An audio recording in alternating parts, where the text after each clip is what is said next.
দম মারো দম, দম মারো দম। এখন বোধহয় গান শুরু হবে, ডিম মারো ডিম, ডিম মারো ডিম। আমার ফাঁসি হলো তো আমি তাকে ছাড়বো না।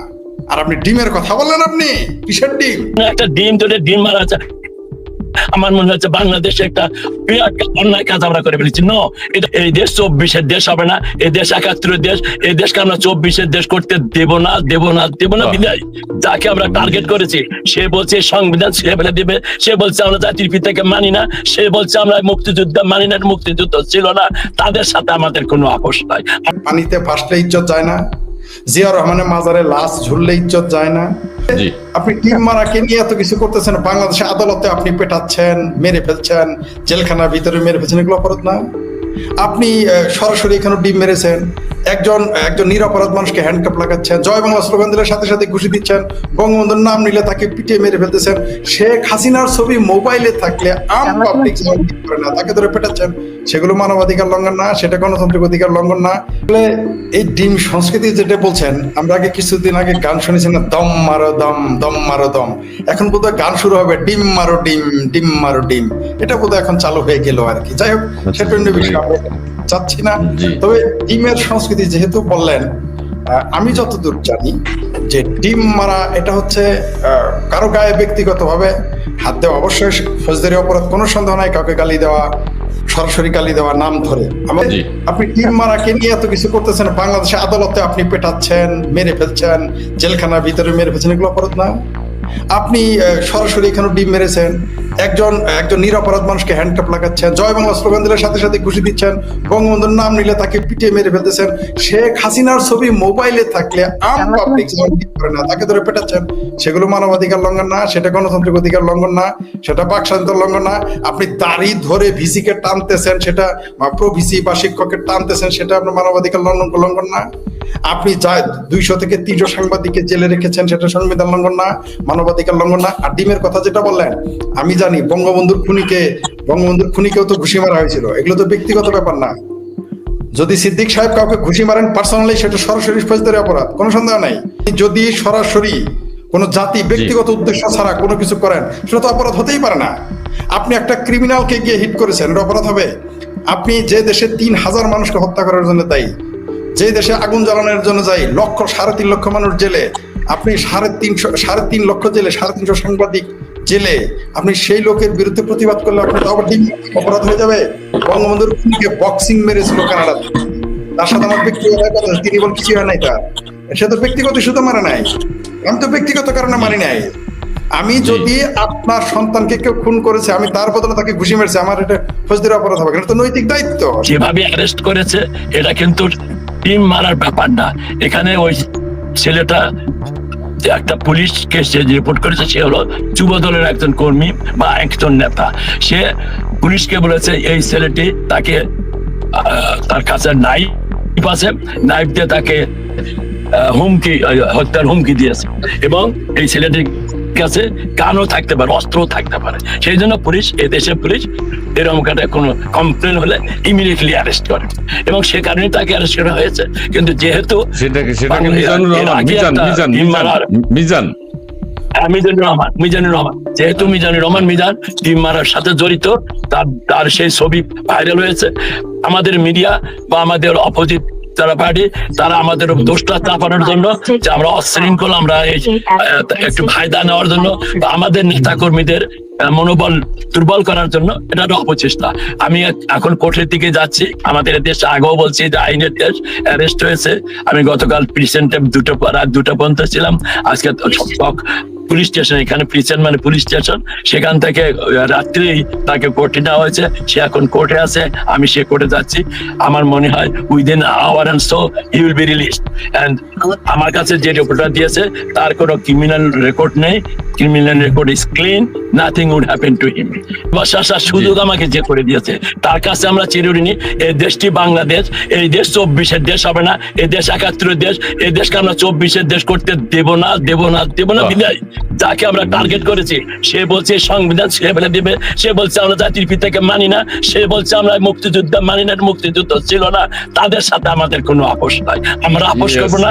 আমি বাংলাদেশের জনগণকে, প্রজন্মকে আমি একটা শিক্ষা দেওয়ার জন্য বলেছি, be ready to say, to at least give respect তোমার 3 মিলিয়ন যাদের জীবন দিয়েছে, 2 লক্ষ মা বোনের তাদের সম্ভ্রম দিয়েছে, সেই দেশটাকে তোমরা হাতে তোমরা দিতে পারো না। সেই শিক্ষাটা আমার গতকাল আমার যুক্তরাষ্ট্র আওয়ামী লীগের যুগ্ম সাধারণ সম্পাদক, ছাত্রলীগের নেতা এবং যুবলীগের নেতা, তারা জীবন দেওয়ার জন্য এই ফখরুলের গাড়ির সামনে দাঁড়িয়ে গেছে, শুয়ে গেছে। আমি কিন্তু তার কাছে এমনি না, কিন্তু এটা কিন্তু অটোমেটিক্যালি স্যার, আমি তাদের শিক্ষাও দেয়নি, আমি বলি না তোমাদের কাজটা করতে হবে, এটা তারা জীবন দিয়ে হলো বাংলাদেশের স্বাধীনতাকে, বঙ্গবন্ধুর বাংলাদেশকে রক্ষা করার একটা এক্সাম্পল তারা সৃষ্টি করছে গতকাল। আমি তাদের প্রতি কৃতজ্ঞ, এবং যতভাবে সমালোচনা করা হোক না কেন, ডিম মারাটা একটা, এটা আপনারা জানেন বাংলাদেশের কোনো নিউজ হয় না, এত কিছু ঘটনা বঙ্গবন্ধুর বাড়ির সাথে মিশিয়ে দেওয়া হয়েছে, হাজার হাজার নেতা কর্মীদের বাড়িঘর পুড়িয়ে দেওয়া হয়েছে,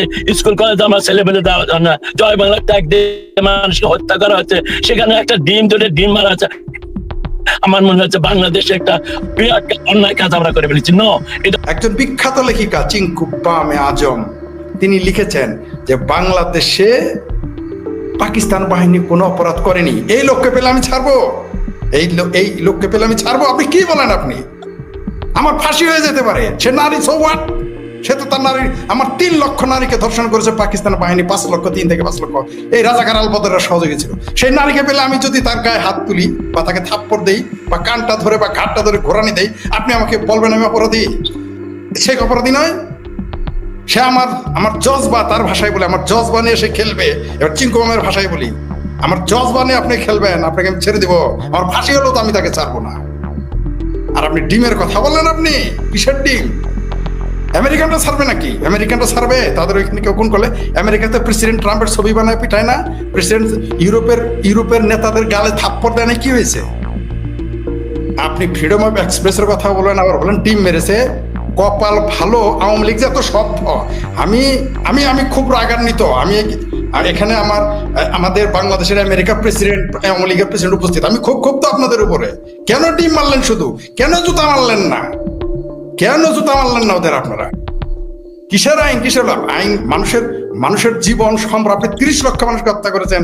আপনি দেখেন মির্জা ফখরুল সাহেবকে যে তারা চেয়েছিল, আমি জানি আওয়ামী লীগ কেন ধৈর্য ধরেছে, এটাও জানি। ধন্যবাদ তাদের যে গায়ে হাত দেয় নাই কারো। মির্জা ফখরুল সাহেবকে দিয়ে একটা ঝামেলা বাজাইতে চাইছিল ডক্টর ইউনূস।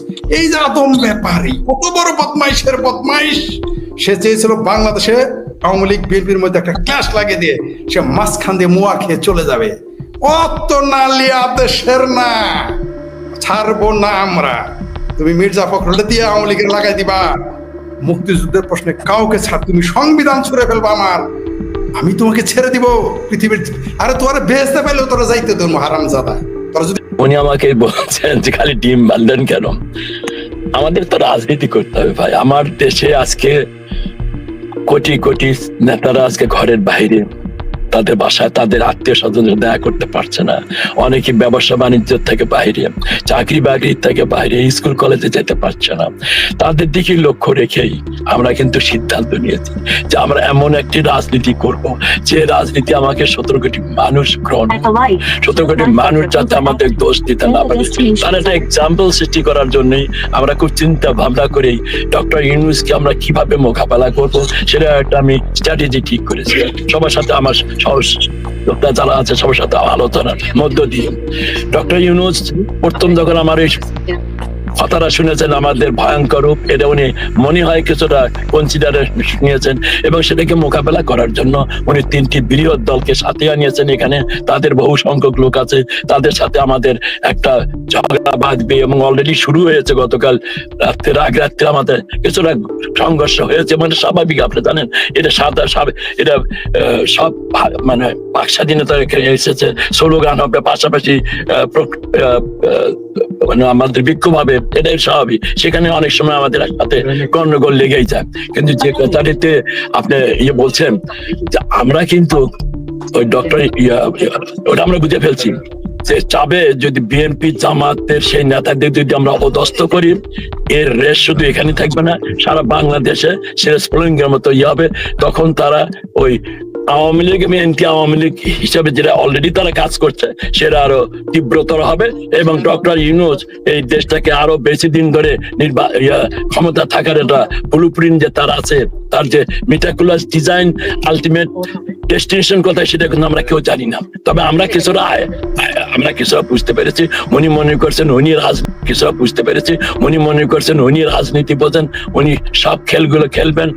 তবে ওনার সেই খেলা গতকাল আমরা সেই খেলতে দেইনি, আমরা সেই নিয়মের ভেতর দিয়ে আমরা তার এই 27 তারিখ 26 তারিখ পর্যন্ত আমরা আমাদের কর্মসূচি চালিয়ে যাব এবং 26 তারিখে আপনি দেখবেন, আমরা আবারও বলছি, আইনের মধ্যে দিয়ে হাজার হাজার শুধু আওয়ামী লীগের নয় সাধারণ মানুষও সেদিন তাকে বিক্ষোভ করবে এবং তার প্রতি ধিক্কার জানাবেন। তার কারণ বাংলাদেশে গত 13 মাসে যে ঘটনাগুলি ঘটেছে এটা তো ভাই মুক্তিযুদ্ধের সময়, স্বাধীনতা যুদ্ধের সময় ঘটেনি। আমরা কি এত সে সময় কি কোনো নেতা কর্মীর এভাবে বাড়িঘর পুড়িয়ে দেওয়া হয়েছে, এভাবে ভীত ছিল? যে ঘটনাগুলি বর্তমান সরকার ঘটিয়ে যাচ্ছে এবং দিনের পর দিনই ঘটিয়ে যাচ্ছে এবং এখানে আসে শুধু বাংলাদেশেই উনি একটা শান্তি নোবেল নড়িয়ে শান্তি আশা করেছিলাম আমরা, উনি বাংলাদেশে অশান্তি সৃষ্টি করেছেন এবং সর্বোপরি উনি নিউ ইয়র্কে এসে আমাদের ভেতরে যে অশান্তি সৃষ্টি করেছেন।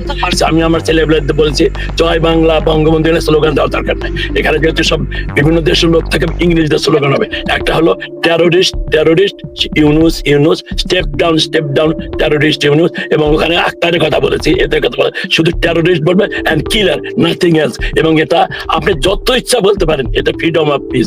কারো গায়ে পাড়া পুলিশ আমাকে একটি কথা বলছে, don't touch anyone, go head with your demonstration. বারবার বলি, বাংলাদেশে যে কোনো ঘটনার পিছনে আপনি জামাতকে খুঁজে পান, এটা পুরো জামাতি বুদ্ধি। এই জামাতি বুদ্ধি দিয়েছে ইউনূস মির্জা ফখরুল সাহেব। আমি বুঝতে পারি না, মির্জা ফখরুল সাহেবের তো এত বড় দলের মহাসচিব এত বোকা হয়ে থাকে যে আমার কাঁধে বন্দুক রেখে আরেকজনে শুট করবে, এটা কিভাবে সম্ভব?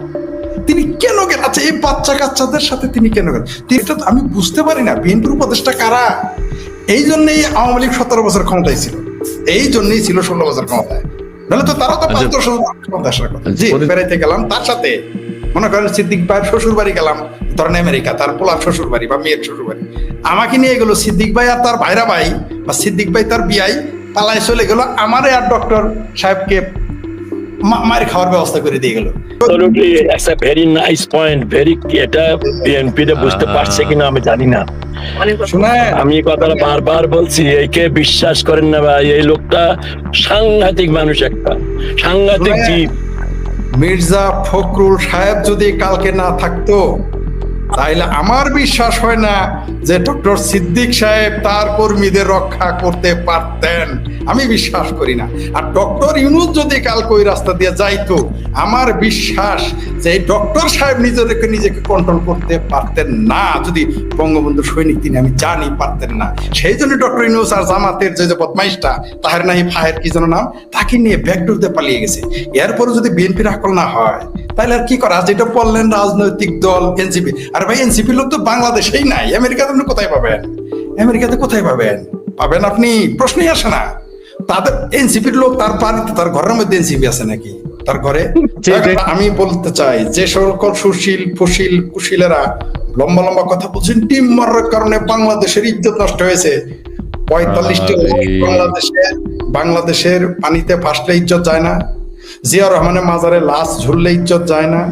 বঙ্গবন্ধুর কথা বাদ দিলাম, বঙ্গবন্ধু তো বিরাট গুনাহ করে ফেলছে বাংলাদেশকে স্বাধীন করে, শেখ হাসিনা তো বিরাট পাপ করে ফেলেছে বঙ্গবন্ধুর ঘরে জন্ম নিয়ে, আওয়ামী লীগ তো মহা অপরাধ করেছে মুক্তিযুদ্ধের নেতৃত্ব দিয়ে। আচ্ছা, এই যে লোকদের হাত পা বেঁধে পেটানো হচ্ছে, আজকাল ধর্ষিতা হওয়ার আগে দেখলাম কতম্বুসি করে, হায় হায় হায়, তখন দেশের ইজ্জত যায় না? দেশের ইজ্জত তখন যায় না যখন লাওস যাওয়ার ভিসা পাওয়া যায় না, তখন ইজ্জত যায় না? তখন ইজ্জত যায় না যখন ভিকারিস্তান পাকিস্তানের সাথে দোস্তি করে, তখন ইজ্জত যায় না?